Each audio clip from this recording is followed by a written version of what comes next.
Hello all, welcome back to all in one blogs.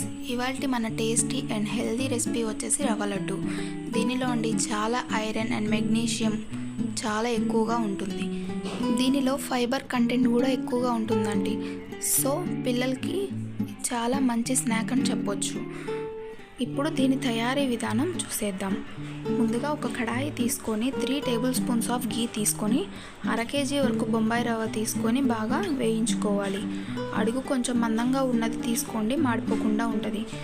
మనం ఒకటే విధంగా కలుపుతూనే ఉండాలి, అడుగు మాడిపోకుండా ఉంటుంది. కొంచెం కలర్ చేంజ్ అయ్యేదాకా కలుపుతూనే ఉండాలి.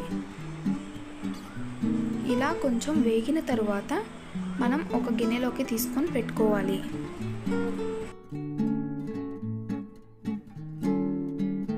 తర్వాత కడాయిని టిష్యూతో క్లీన్ చేసుకొని 2 టేబుల్ స్పూన్స్ ఆఫ్ గీ తీసుకొని క్యాష్యూ నట్స్ని బ్రౌనిష్ వచ్చేదాకా వేయించుకోవాలి.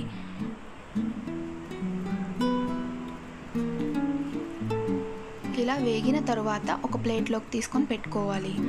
ఇప్పుడు మనం వేయించుకున్న బొంబాయి రవ్వలో 1/2 kg బొంబాయి రవ్వకి 1/2 kg పంచదార తీసుకొని బాగా కలుపుకోవాలి.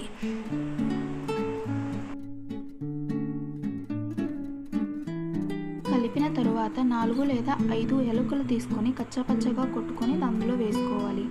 తర్వాత కొబ్బరి తీసుకొని తురుము పట్టుకొని అందులో వేసి బాగా మిక్స్ చేసుకోవాలి. ఇక్కడ కొబ్బరి వేయటం వల్ల రవ్వ లడ్డు అనేది చాలా టేస్టీగా ఉంటుందండి.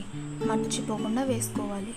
ఇలా మొత్తం కలుపుకున్న తర్వాత పక్కన పెట్టేసి స్టవ్ మీద పాలు పెట్టుకొని ఒక 2-3 పొంగులు వచ్చే వరకు మరగనిచ్చుకొని చల్లారనిచ్చుకోవాలి. తర్వాత చల్లారిన పాలను తీసుకొని కొంచెం మనం ముందుగా రెడీ చేసి పెట్టుకున్న రవ్వలో కొంచెం పాలు పోసుకొని ముద్ద వచ్చేలాగా కలుపుకోవాలి. లూజ్గా ఉంటే ముద్ద అనేది పోయిద్దండి, కొంచెం గట్టిగా కలుపుకోండి.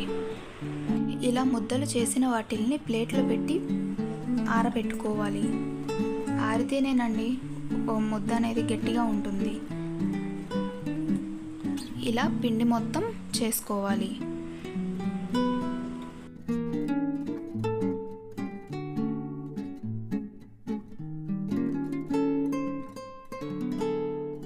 ఇలా చేసుకున్న తర్వాత ముద్ద పైన క్యాష్యూ నట్స్ పెడితే రెడీ. ఇక్కడ ఉన్న క్యాష్యూ నట్స్ కూడా మన హెల్త్కి చాలా మంచిదండి. ఫ్యాట్ వస్తుందని అంటారు కానీ అసలు హెల్త్కి చాలా మంచిది. ఇంతేనండి హెల్దీ స్నాక్ రవ్వ లడ్డు. ఈజీ ప్రాసెస్లో ఇలా చేసుకోండి. వీడియో కనుక నచ్చితే లైక్ చేయండి, షేర్ చేయండి అండ్ సబ్స్క్రైబ్ చేసుకోండి. Bye friends.